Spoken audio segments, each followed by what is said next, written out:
우리 한국교회에 많이 알려진 목적이 이끄는 삶이라고 하는 책을 쓴 미국 세들백 교회 릭 워런 목사님이 계십니다.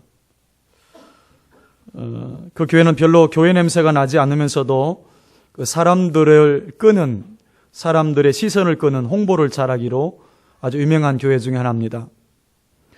한 홍보지에서는 캘리포니아 해변에서 윈드서핑하는 사진을 올리고는 그 카피를 이렇게 붙였습니다. 인생을 즐기는 것이지 견디는 것이 아닙니다. 참 멋진 카피입니다. 이 홍보지에 대한 반응이 굉장히 폭발적이었다 그래요. 이 일화를, 이 카피를 역으로 생각해 보면 얼마나 많은 사람들이 인생을 즐기지 못하고 정말 구역구역 살아가고 있는지 모른다, 그런 것도 배울 수 있을 것 같습니다. 여러분 스스로에게 한번 질문해 보세요. 나는 인생을 즐기는가 아니면 견디고 있는가? 이걸 신앙적으로 보면 이렇게 말할 수도 있어요. 나는 주님이 주신 것을 누리고 있는가 아니면 그저 하루하루 버티며 살고 있는가? 사람들에게 왜 삶을 즐기지 못하는가 물으면 많은 사람들이 환경이 안 돼서라는 말을 할 수도 있어요. 여러분 그렇지만 환경이 된다면 과연 그 사람은 즐길 수 있을까요?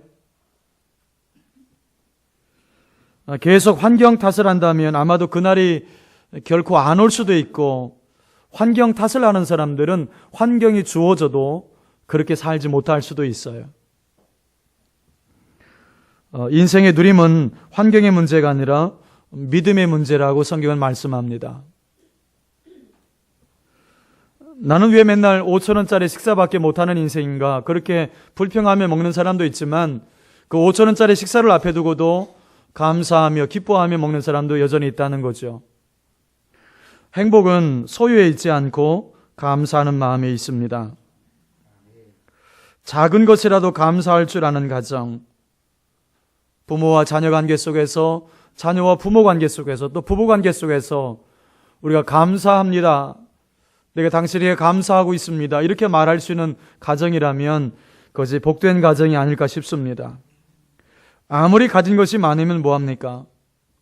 서로가 서로에게 험한 말하고 불평불만을 쏟아내고 있다면 그 가정은 참으로 불행한 가정일 거예요. 잠언 기자가 참 의미 있는 말을 했죠. 채소를 먹으며 서로 사랑하는 것이 살찐 소를 먹으며 서로 미워하는 것보다 나으니라. 어느 가정에 신방을 갔더니 아들이 발을 끊은 지가 3년이 넘었대요. 그래서 제가 그분한테 물었죠. 왜 아들이 발을 끊었습니까? 물었더니 그 아들네 가정이 보상으로 나온 보상금을 자신들에게 주지 않는다고 발을 끊었다는 거예요. 참 못됐다는 생각이 들면서 어떤 편에서 보면 참 자식이 무섭다는 생각이 들었어요. 아니 보상금 안 준다고 해서 발을 끊는 아들이 있다는 거 참 안타깝더라고요. 행복은 크든 작든 감사하는 마음에 있습니다. 우찌무라 간조는 이런 말을 했습니다. 하나님이 우리를 저주한다면 마음에 감사하지 않는 마음이 곧 저주다. 감사하는 가정, 감사하는 교회, 감사하는 부부. 여러분 이 속에 행복이 깃드는 거예요. 또 감사하는 곳에 가면 마음이 그렇게 따뜻하고 편할 수가 없어요. 또 감사하는 곳에 가면 오래 머물고 싶어져요. 또 다시 오고 싶어져요. 그래서 어느 신학자는 이런 말을 했습니다. 감사만 잘해도 신앙생활 잘하는 거다. 오늘 본문인 빌립보서 1장 12절부터 18절을 보면 최악의 환경을 만난 한 사람을 조명해 주고 있습니다. 그는 차디찬 감옥에 있습니다. 그리고 원수들은 그 상황을 악용하려고 하고 있습니다. 더군다나 복음을 전하면서 그랬다면 아마 더욱 상처를 받을 만한 환경입니다. 우리가 주님을 위해서 충성하고 헌신했을 때 사실 뭐가 돌아오길 바라나요? 칭찬이 돌아오길 바라죠. 영광이 돌아오길 바라잖아요. 그 마음이 없는 건 아니잖아요. 아주 작게 말하면 딸기 한 팩이라도 돌아와야 되죠. 그런데 지금 이 사람에게 다가온 것은 감옥이었고 비난이었어요. 얼마나 마음이 힘들었을까 싶은데 이 사람은 어떻게 말하냐면 자기는 기쁨이 넘친다 그렇게 말해요. 나는 기쁨이 넘친다. 어떻게 이럴 수가 있을까? 지금 이 사람이 누리고 있는 이 기쁨은 환경이 주는 기쁨이 아니었던 거예요. 환경을 넘어서는, 환경을 뛰어넘는 어떤 기쁨이었던 것입니다. 오늘 제목처럼 이 바울은 하나님이 주시는 하늘의 기쁨을 누리고 있었던 것입니다. 영적인 기쁨이죠. 이 기쁨을 어찌 보면 주체할 수 없는 것 같아요. 오늘 바울처럼 어떻게 하면 우리가 하늘의 기쁨을 가지고 이 땅을 살아갈 수 있을까요? 첫째는 세상 렌즈가 아니라 하늘빛 렌즈를 껴야 합니다. 렌즈를 바꿔야 된다는 뜻이에요. 우리가 쉽게 생각하는 것처럼 우리가 빨간 렌즈를 끼고 있으면 세상이 빨갛게 보이잖아요. 파란 렌즈를 끼고 보면 세상이 파랗게 보일 수밖에 없죠. 세상이 파란 게 아니라 렌즈 때문에 그렇게 보이는 거거든요. 근데 우리는 그 사실을 놓칠 때가 너무 많아요. 프레임이라고 하는 책에 나오는 재미있는 예화입니다. 어떤 청년이 랍비에게 찾아가 묻습니다. 이렇게 물었어요. 기도하면서 담배 피워도 되나요? 그랬더니 랍비가 굉장히 곤란스러워하는 거예요. 어떻게 답을 주기가 무척 어려웠던 모양이죠? 그러자 그 사람이 다시 물었습니다. 담배를 피우면서 기도할 수 있나요? 아직도 여러분 감을 못 잡으셨나 봐요. 이게 무슨 소리지 지금? 여러분 똑같은 사건을 보는데 어떻게 보느냐에 따라서 매우 달라진다는 점이에요. 기도하면서 담배 피워도 되나요? 담배 피우면서 기도할 수 있나요? 이건 굉장한 차이점이라는 거죠. 똑같은 것인데 관점이 다르다는 뜻이에요. 어느 책에 이런 글이 있었어요. 인생은 해석의 문제다. 어떤 눈으로 인생을 보느냐에 따라서 그 사람의 삶이 결정이 된다. 맞는 것 같죠, 그죠? 오늘 바울의 상황을 생각해 보세요. 인간적인 관점으로 본다면 바울은 최악의 상황이에요. 그런 죄수로서 쇠사슬에 묶여서 24시간 로마 병정의 감시 가운데 있습니다. 그리고 로마 감옥에 갇힌 지가 지금 2년이 넘었어요. 몇 달 지난 정도가 아니에요. 2년 정도가 넘었어요. 그럼 당연히 불평과 불만이 나올 만한 그런 상황 아닙니까? 그런데 그가 그렇게 하지 않는 이유는 오히려 기뻐했던 이유가 있었다면 관점이 달랐기 때문이에요. 남다른 관점이 있었다는 거죠. 보면 12절 말씀을 보세요. 12절. 형제들아 내가 당한 일이 도리어 복음 전파의 진전이 된 줄을 너희가 알기를 원하노라. 바울은 지금 자신이 재판을 받아서 감옥에 갇힌 일을 복음 진보의 기회로 보고 있다는 점이에요. 우리식으로 말하면 위기를 기회로 보고 있다는 거예요. 또 16절도 보세요. 이들은 내가 복음을 변증하기 위하여 세우심을 받은 줄 알고 사랑으로 하나. 즉 바울에 의하면 지금 감옥에 갇힌 게 아니라는 거예요. 바울의 얘기는 지금 감옥에 갇힌 게 아니라는 거예요. 주님이 복음을 변증하라고 감옥으로 보냈기 때문에 자신이 왔다는 얘기를 하고 있는 거예요. 바울은 상황을 다르게 보고 있는 거예요. 자기 상황에 대한 남다른 관점을 가지고 있다는 거죠. 하나님이 주신 하늘의 렌즈를 통해서 보고 있는 거예요. 그랬더니 대다수의 사람들이 걸림돌로 보이는 것들이 자신에게는 디딤돌로 보이고 있는 거예요. 우리가 가지고 있는 관점은 우리의 반응에 직접적인 영향을 미칩니다. 똑같은 상황이라도 관점이 다르면 완전히 다른 반응이 나온다는 거예요. 만약에 예를 들어서 커다란 개 한 마리가 지나가고 있어요. 아주 커다란 개 한 마리입니다. 겁이 많은 여학생은 아마 겁에 질려서 아마 도망가지 않을까요? 하지만 보신단집 아저씨는 아마 입을 다실 거예요. 여름 다 됐는데 그러면서. 근데 그 집의 그 개의 주인은 그 개를 보면서 기뻐할 거예요. 여러분, 똑같은 상황을 만났는데 그것을 어떤 시각으로 보냐에 따라서 매우 다른 반응이 나올 수 있다는 거죠. 여러분, 마찬가지입니다. 우리 어려운 상황을 만난다 할지라도 그것을 어떤 시각으로 어떤 관점으로 보냐에 따라서 기뻐할 수도 있지만 반대로 불평할 수도 있다는 거예요. 우리 그리스도인들은 믿지 않은 사람들과 다른 관점을 가지고 있어야 돼요. 세상 지식의 관점이 아니라 성경의 관점을 가져야 돼요. 육의 관점이 아니라 영의 관점을 가져야 되고, 땅의 관점이 아니라 하늘의 관점을 가지고 있어야 돼요. 다윗과 골리앗, 오늘 제가 목양 칼럼에 썼는데요. 여러분, 다윗과 골리앗의 스토리를 한번 잘 생각해 보세요. 골리앗은 다윗에 비해서는 무지무지 컸어요. 육적 거인이었으니까요. 근데 하나님에 비해서는 골리앗이 너무너무 작았다는 점이죠. 근데 다윗은 골리앗을 하나님에다 비교하면서 보고 있었기 때문에 담대히 나가서 싸울 수 있었던 거예요. 하나님에 비하니까 골리앗이 너무 작아 보인 거예요. 또 하나는 다른 사람들에게 엄청나게 큰 위협 요인이 다윗에게는 엄청나게 큰 표적으로 보인 거예요. 골리앗이 몸집이 크니까 대충 던져도 맞힐 수 있겠다는 생각이 들 정도였죠. 사랑하시는 여러분, 신앙생활이라고 하는 것은 내 육의 렌즈를, 세상의 렌즈를 계속해서 벗겨내고 하나님의 렌즈를, 말씀의 렌즈를, 믿음의 렌즈를 계속해서 끼워가는 작업이라고 생각이 되어져요. 렌즈 교체 작업이다. 렌즈 교체 작업이다.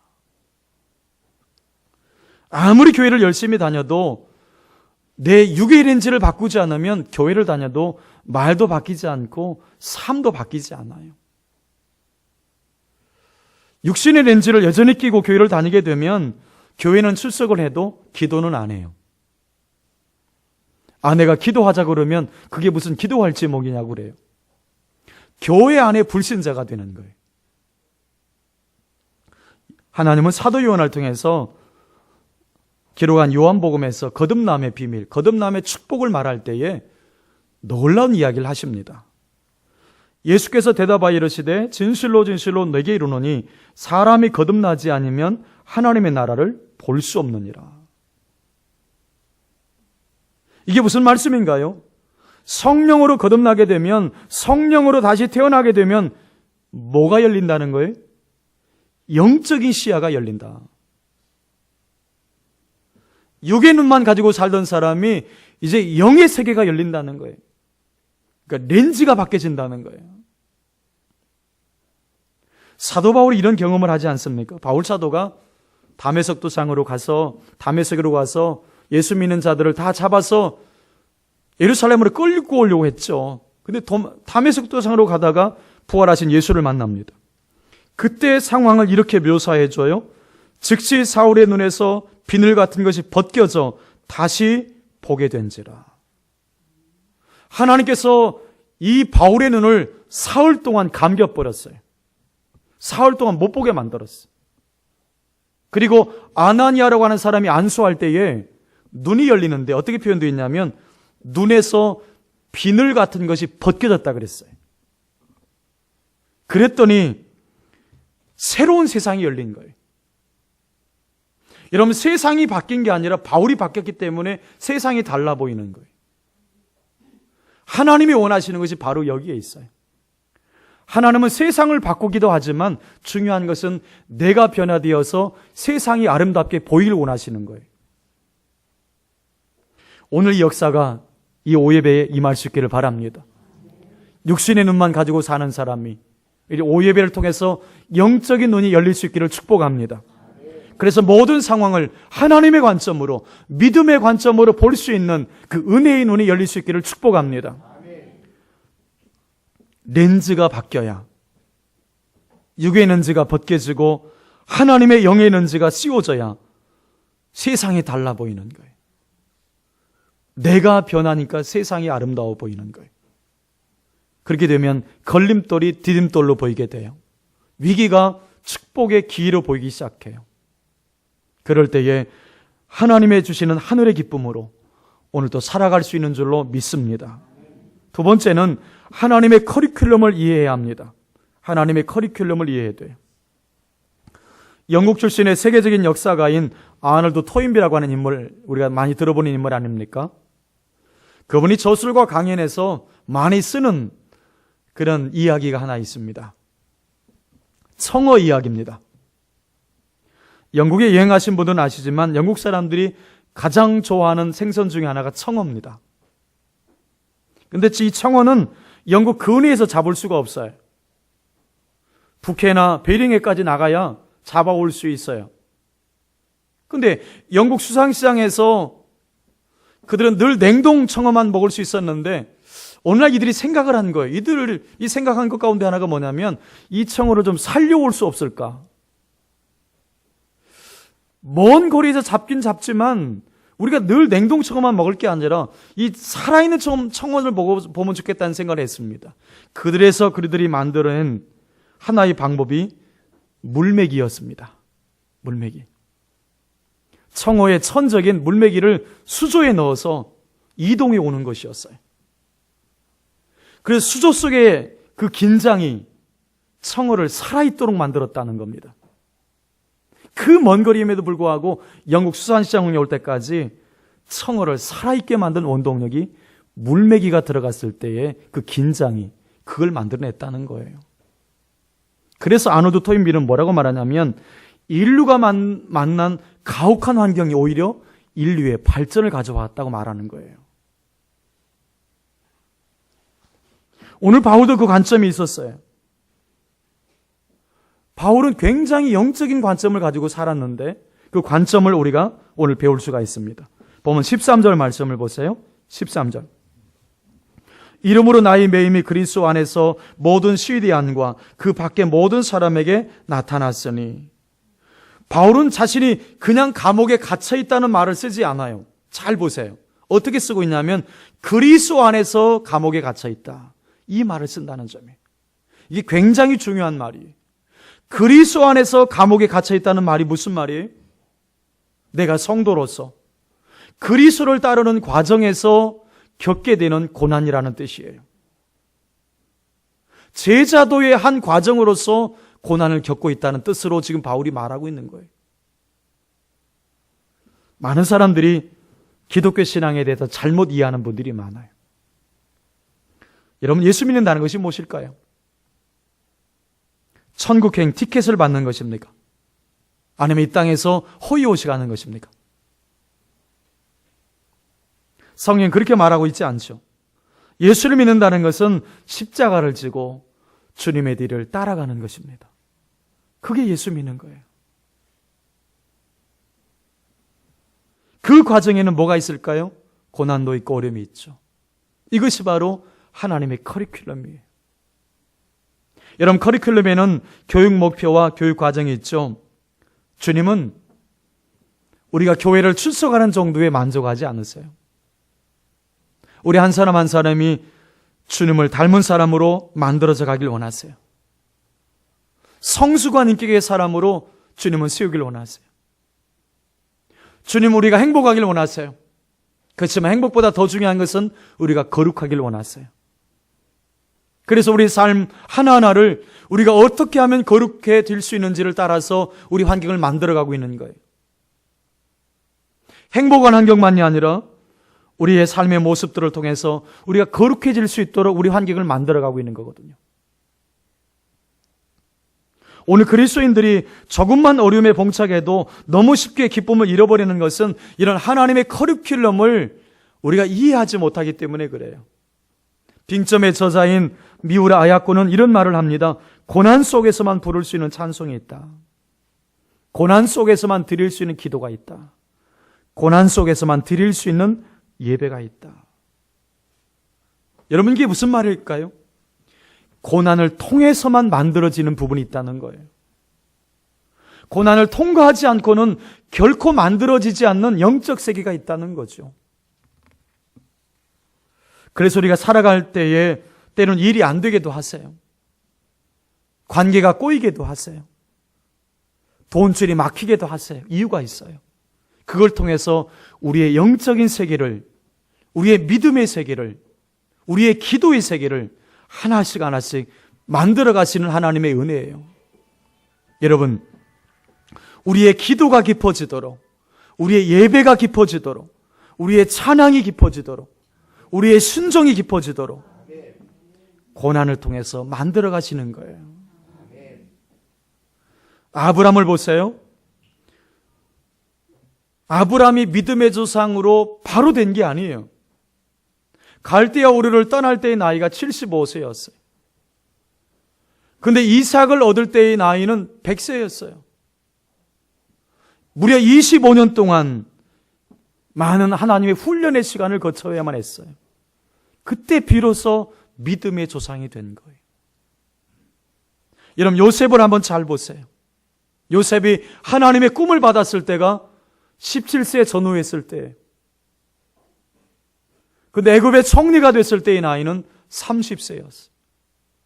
적어도 13년 이상을 요셉은 정말 많은 훈련을 받았어요. 형제들에게 팔려서 보디발의 가정에 종으로 팔려갑니다. 미세스 보디발 때문에 오해를 받아서 감옥에 억울하게 갇혀요. 그런 못된 여인이. 근데 여러분, 그런 모든 과정들을 가만히 보면 하나님이 요셉을 만들어 가시는 과정이었어요. 역사학자들에 의하면 참 놀라운 말이 있는데요. 30세 전에 공무원으로 등장하면 죽는다는 거예요. 당시 애굽에는 그런 법이 있었대요. 하나님의 타이밍이 너무너무 놀라운 거예요. 30세 전에 이런 정치 세계에 들어오면 죽는다는 거예요. 하나님이 13년간 딱 훈련시킨 이유가 있었어요. 그렇게 보면 이 미세스 보디발이 굉장히 복덩이에요. 그 여자 때문에 사실은 그 감옥에 들어가서 그 기간을 채웠잖아요. 얼마나 놀라운지 몰라요. 다니엘도 그러했고 다윗도 그러했고 다 이런 과정들을 거쳤어요. 광야는 하나님의 커리큘럼이었던 거예요. 고난을 통해서 하나님은 우리가 예수 닮은 사람으로 만들려 가는 거예요. 고난을 통해서 우리가 좀 더 예수 닮은 사람으로, 예수 닮은 성품으로 만들어 가고 있는 거예요. 이런 하나님의 커리큘럼을 이해할 때에 우리는 고난 속에서도 기뻐할 수 있는 거예요. 왜냐하면 고난을 통해서 내가 좀 더 예수를 닮아갈 것이 기대가 되기 때문이죠. 여러분, 하나님의 커리큘럼을 이해하십시오. 그럼 고난 중에도 우리가 기뻐할 수 있어요. 마지막 세 번째는 복음 전파에 대한 그의 불타는 열정 때문이었습니다. 어떻게 바울이 어려운 환경 속에서도 기뻐할 수 있었을까? 복음 전파에 대한 열정 때문이었어요. 다른 식으로 말하면 열정이 환경을 압도한 셈이에요. 바울의 그 복음 전파의 열정을 감옥이 가두질 못했어요. 빌립보서 전체가 그렇지만 오늘 바울의 열정을 잘 보세요. 보면 14절, 15절 같이 읽어보죠. 14절, 15절. 시작. 형제 중 다수가 나의 매임으로 말미암아 주 안에서 신뢰함으로 겁없이 하나님의 말씀을 더욱 담대히 전하게 되었느니라. 어떤 이들은 투기와 분쟁으로, 어떤 이들은 착한 뜻으로 그리스도를 전파하니. 바울이 감옥에 갇혔을 때에 이게 바울의 감옥에 갇히는 것이 자극제가 되었다는 거예요. 두 그룹이 생겨났어요. 두 그룹이. 하나는 바울을 사랑하는 마음으로 더 열심히 복음을 전하는 사람이 생겼어요. 바울이 못 전한 것 우리라도 전해야지. 그러면서 열심히 복음을 전하는 사람들이 생겨났어요. 근데 반대의 사람도 생겼어요. 바울이 없을 때 우리도 좀 인기 좀 끌어봐야지. 그러면서 시기심으로 복음을 전하는 사람들이 생겨났다는 거예요. 제가 목회를 해보니까 이 전도를 시기심으로 하는 분들도 있더라고요. 누구 이기려고, 누구보다 더 많이 하려고.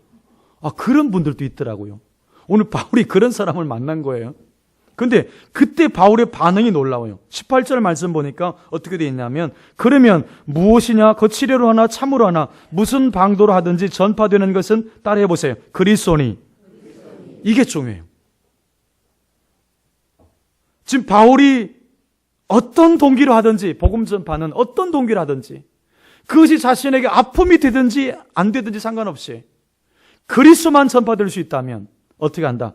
나는 기뻐하고 또한 기뻐하리라. 내가 아파하는 것이 중요하지 않다. 내가 힘든 것이 중요하지 않다. 오직 그리스도, 오직 예수님만 전달될 수 있다면 나는 기뻐할 수 있다.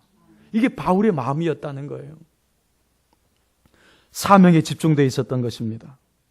지난달에 미주 크리스천 헤럴드에 기사 하나가 실렸는데요. 이 카펫하고 인테리어 업계 대부로 통하는 리스 카펫 이규성 장로님에 대한 기사를 보게 됐습니다. 여러분은 이름을 잘 모르시지만 미국 LA에 사시는 분들은 이 이름을 모르는 분이 없습니다. 리스 카펫 이규성 장로님. 저도 미국에 있을 때 들어본 이름인데요. 이분은 인테리어와 카펫 일을 시작한 지가 30년이 되셨다 그래요. 그러다 보니까 하우스 인테리어나 상업역 인테리어, 호텔 인테리어, 쇼룸 데코레이션까지 아주 전반적인 일을 다 하고 계셨어요. 근데 그분이 주목받는 이유가 있는데 매년 몇 차례씩 나이 드신 한인 어른들을 초청해서 일일 관광을 하시면서 전액 비용을 다 대신대요. 또 하나는 경제적으로 어려움 때문에 치료에 엄두를 내지 못하는 고향의 난치병 환자들의 치료비들을 매년 몇 명씩 지정해서 지원하고 있다는 거예요. 좀 놀래보세요. 이 정도 하면. 이규성 장로님은 비즈니스 마인드가 이것이래요. 예수님의 마음으로, 예수님처럼 예수님을 위해서 한다. 아, 참 멋있어요. 그래서 정승처럼 벌어서 정승처럼 쓴다. 그분이 그런 마인드를 가지고 사신대요. 참 멋진 분이라는 생각이 들었어요. 우리가 하나님이 주시는 기쁨으로 살려면 내가 하나님을 위해서 헌신하는 게 반드시 있어야 돼요. 하나님을 위해서 충성하는 삶이 반드시 있어야 돼요. 여러분, 열정 있는 곳에 기쁨이 있거든요. 뭔가 중요한 일에 대해서 열정을 가진 사람은 잡다한 것에 별로 신경을 안 써요. 선택과 집중을 하는 거죠. 거기에 자신의 모든 것을 쏟아붓고 희생을 기꺼이 감내합니다. 그러면서도 기뻐하는 거예요. 조지 휘필드라고 하는 사람이 이런 말을 했습니다. 썩어서 죽기보다 달아서 사라지겠다. 아, 정말 말이 멋있어요. 그렇게 55년 동안 치열하게 살다가 그분은 하나님 앞에 멋지게 가신 분입니다. 공항에서 한 여인이 안절부절하면서 안내 데스크를 찾았습니다. 자기가 조금 전에 비행기에서 뭘 놓고 내렸는데 비행기가 다시 떠나면 안 될 것 같아서 발을 동동 굴렀다는 것입니다. 하도 표정이 심각해서 그 안내원이 물었습니다. 비행기에 뭘 놓고 내리셨습니까? 그랬더니 여인이 책이라고 대답을 했습니다. 좀 안심이 됐어요. 책이라고 하니까. 책도 종류가 많으니까 책 제목이 뭡니까? 물었어요. 사소한 것에 목숨 걸지 마라.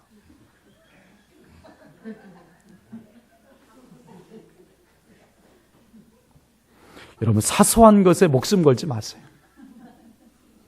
한두 해 지나면 다 잊혀질 일에 여러분의 기쁨이 앗아가지지 않도록 하셔야 돼요. 사람 몇 마디 말에 기쁨을 잃어버리지 않도록 하셔야 돼요. 여러분, 사소한 것에 목숨 걸지 마세요. 대신에 내 인생 전체를 던져도 결코 후회가 되지 않을 하나님의 미션을, 하나님 주시는 거룩한 비전을 구하세요.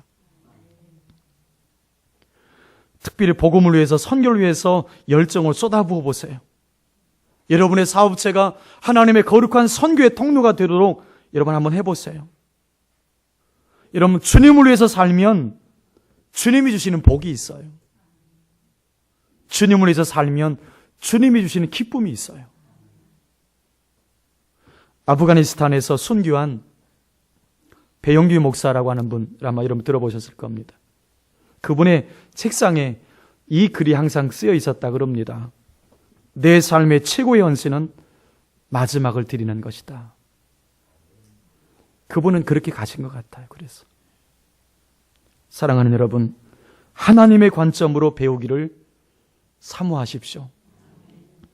그분은 걸림돌처럼 보이는 것이 디딤돌이 될 수 있음을 가르쳐 주실 것입니다. 고난을 하나님의 커리큘럼으로 이해하십시오. 고난은 우리를 더 주님 닮은 사람으로 만들어가기 때문입니다. 더욱이 하나님께서 주신 거룩한 사명에 여러분의 열정에 불을 붙여 보십시오. 겨우 가정을 돌보는 삶이 아니라 이제는 하나님의 교회를 위해서, 하나님의 선교를 위해서 여러분 자신을 들여보십시오. 그러면 상황과 관계없이 하나님이 주시는 하늘의 기쁨으로 충만케 될 것입니다. 기쁨을 구하지 마세요. 하나님을 기쁘시게 해보세요. 그런 기쁨이 임합니다. 저와 여러분이 그런 삶을 사실 수 있기를 주님의 이름으로 축복합니다. 우리 함께 같이 기도하겠습니다.